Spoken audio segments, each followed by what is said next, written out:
اس آیت میں اللہ تعالیٰ نے فرمایا کہ اللہ تعالیٰ نے آسمانوں کو اور زمینوں کو 6 دن میں پیدا فرمایا۔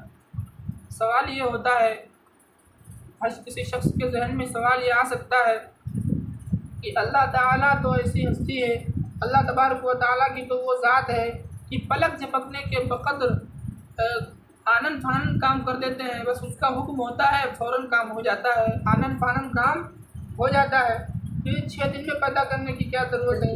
کیونکہ اللہ تعالیٰ نے قرآن پاک میں خود فرمایا کہ جب اللہ تعالیٰ کسی کام کی کرنے کا ارادہ کرتے ہیں تو کہتے ہیں کن فیکون، ہو جا تو وہ ہو جاتا ہے۔ تو ایسے ہی اللہ تعالیٰ نے آسمان و زمین کے لیے یہ حکم کیوں نہیں دیا کہ ہو جا تو یہ ہو جاتا؟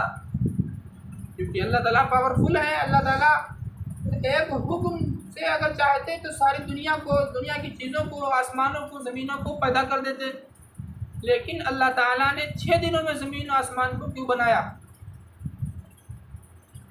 اس کا جواب یہ ہے کہ اللہ تعالیٰ نے زمین و آسمان کو 6 دن میں اس لیے بنایا تاکہ بندوں کو سبق ملے کہ عالم نظام چلانے کے لیے جلد بازی جو ہے بالکل نہیں چاہیے، بلکہ بتدریج کام کیا جائے، آہستہ آہستہ کام کیا جائے۔ اس لیے انسانوں کو سبق دینے کے لیے اللہ تعالیٰ نے 6 دنوں میں اس زمین و آسمان کو پیدا فرمایا۔ اس لیے قرآن پاک میں ایک جگہ اللہ نے فرمایا وَكَانَ الْإِنسَانُ عَجُولًا، انسان بڑا جلد باز ہے۔ وہ کوئی جب کام کرتا ہے تو بڑی جلدی سوچتا ہے، اس کی ہر کام میں جلدی، ہر کام میں جلدی۔ قرآن پاک میں اللہ نے فرمایا وَكَانَ الْإِنسَانُ عَجُولًا، انسان بہت جلد باز پیدا کیا گیا۔ اس لیے اللہ نے فرمایا کہ کسی کام میں جلدی مت کرو، بلکہ غور خوض کر کے اطمینان کے ساتھ وہ کام انجام دو، تو صحیح سے انجام دو گے اور تمام پہلو سامنے ہوں گے۔ اور جب غور و فکر نہیں کرو گے تو تمام پہلوؤں میں سے کوئی پہلو چھوٹ سکتا ہے، اس لیے کام ٹھیک سے نہیں ہوگا۔ تو یہ سبق دینے کے لیے اللہ تعالیٰ نے زمین و آسمان کو 6 دنوں میں پیدا فرمایا۔ دوسرا سوال یہ ہے کہ جب سورج نہیں تھا، چاند نہیں تھا، آسمان نہیں تھا، زمین نہیں تھا، تو دن کہاں سے آیا؟ تو یہ کہنا کہ اللہ تعالیٰ نے 6 دنوں میں زمین و آسمان کو پیدا فرمایا، یہ کہاں سے صحیح؟ تو اس کا جواب یہ ہے کہ اللہ تعالیٰ نے، ہو سکتا ہے کہ اللہ رب العزت کے یہاں کوئی دن پہچاننے کا طریقہ متعین ہو، کوئی وقت اتنا ہے، اتنا وقت گزرنے کے بعد دن مراد ہوتا ہو، اللہ تعالیٰ کے یہاں متعین ہو یہ چیز۔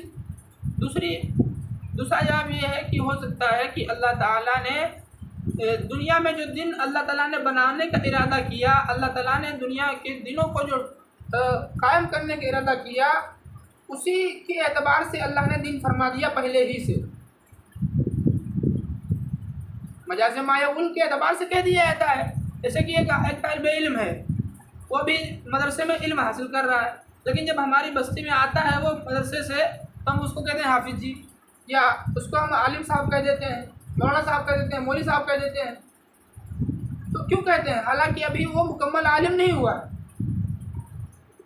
حالانکہ وہ ابھی حافظ نہیں ہوا ہے، لیکن حفظ پڑھ رہا ہے تو ہم اس کو حافظ کہتے ہیں، عالمت پڑھ رہا ہے تو ہم اس کو عالم کہتے ہیں۔ کوئی آدمی ڈاکٹری پڑھ رہا ہے باہر، تو جب آتا ہے تو ہم اس کو ڈاکٹر صاحب کہہ دیتے ہیں۔ تو مجاز مایعول کے اعتبار سے جو چیز آگے ہونے والی ہے، جو کام آگے ہونے والا ہے، اس کو یقین کے درجے میں لا کر کے اس کو پہلے ہی اس کو خطاب دے دیا جاتا ہے۔ تو ایسے ہی اللہ تعالیٰ کیونکہ پیدا کرنے کا دن اور رات کو ارادہ تھا ہی، اس لیے اللہ تعالیٰ نے اسی دن کا جو ہے پہلے ہی سے ذکر فرما دیا کہ اللہ تعالیٰ نے 6 دنوں میں زمین و آسمان کو پیدا فرمایا۔ دوسری بات یہ ہے کہ ہو سکتا ہے کہ دن یہ دن نہ مراد نہ ہو، بلکہ قیامت کے دن مراد ہو، کیونکہ قیامت میں اللہ رب العزت نے قیامت کے بارے میں آتا ہے کہ 1000 سال کا ایک دن ہوگا۔ قیامت کا جو دن ہوگا وہ 1000 سال کا ایک دن ہوگا۔ تو مفسرین نے کہا ہے کہ اس قیامت کے دن مراد ہیں، یہاں 6 دنوں سے قیامت کے دن مراد ہیں۔ تو بہرحال یقینی طور پر یہ نہیں کہا جا سکتا ہے کہ اس آیت میں یہی 6 دن مراد ہیں جو ہمارے درمیان میں دن رائج ہیں۔ ہو سکتا ہے قیامت کے دن سے دن مراد لیے ہوں اللہ تعالیٰ نے۔ تو یہ اشکال بھی ختم ہو گیا۔ اللہ تعالیٰ نے کس دن کیا چیز پیدا فرمائی؟ 6 دنوں میں اللہ تعالیٰ نے زمین و آسمان کو پیدا فرمایا۔ سنیچر کے دن میں اللہ تعالیٰ نے کچھ نہیں پیدا فرمایا۔ سنیچر کے دن کام مکمل ہو گیا، اس لیے اس کو یوم السبت کہتے ہیں۔ القطع کے معنی ہیں اس کے۔ یوم السبت سنیچر کو کہتے ہیں اسی لیے کیونکہ اس دن کام ختم ہو گیا۔ اتوار اور پیر کے دن اللہ تعالیٰ نے زمین کو بچھایا، زمین کو پیدا فرمایا۔ اتوار اور پیر کے دن اللہ تعالیٰ نے زمین کو پیدا فرمایا۔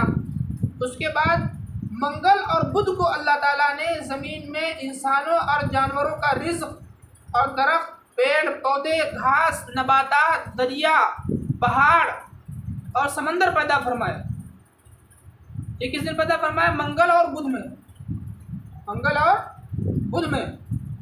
اور جمعرات اور جمعے میں اللہ تعالیٰ نے 7 آسمان پیدا فرمائے۔ جمعرات اور جمعے میں اللہ تعالیٰ نے 7 آسمان پیدا فرمائے۔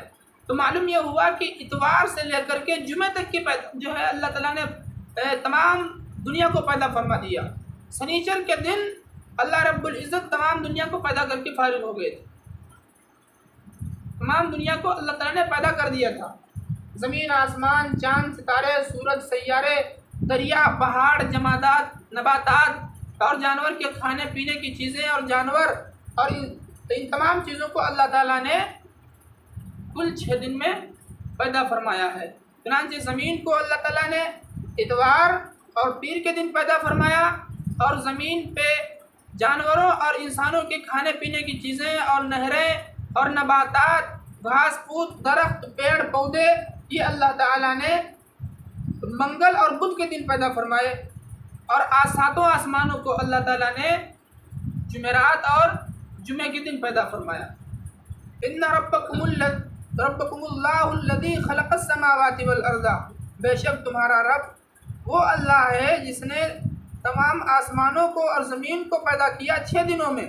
ثم استوى علی العرش، پھر وہ عرش پر مستوی ہو گیا، پھر وہ عرش پر مستوی ہو گیا۔ مفسرین بیان کرتے ہیں کہ مستوی ہونے کا مفہوم کسی کو معلوم نہیں۔ یہ اللہ رب العزت ہی بہتر جانتے ہیں کہ اللہ رب العزت کا استوا علی العرش کیا ہے، اس کا صحیح مفہوم کیا ہے، اس کی کیفیت کیا ہے۔ استوا کا معنی تو معلوم ہے، لیکن استوا کی کیفیت کیا ہے، مستوی ہونے کی اللہ رب العزت کی کیفیت کیا ہے، وہ کسی کو معلوم نہیں۔ اس لیے ہمارا اس بات پر ایمان ہونا چاہیے کہ جو اللہ تعالیٰ نے فرمایا ہے، اللہ تعالیٰ کی جو مراد ہے وہ مراد اس پر ہم ایمان لاتے ہیں، ہم اس مراد کو مانتے ہیں کہ استوا عرش سے جو مراد اللہ تعالیٰ کی ہے ہم اس پر ایمان رکھتے ہیں۔ اس لیے ہمارا عقیدہ یہی ہے، ہم اس کے معنی کی کھوج میں نہیں پڑتے، کیونکہ اللہ تعالیٰ نے جس کا علم ہمیں نہیں دیا ہے ہم اس کے معنی کے چکر میں نہیں پڑتے ہیں۔ اللہ نے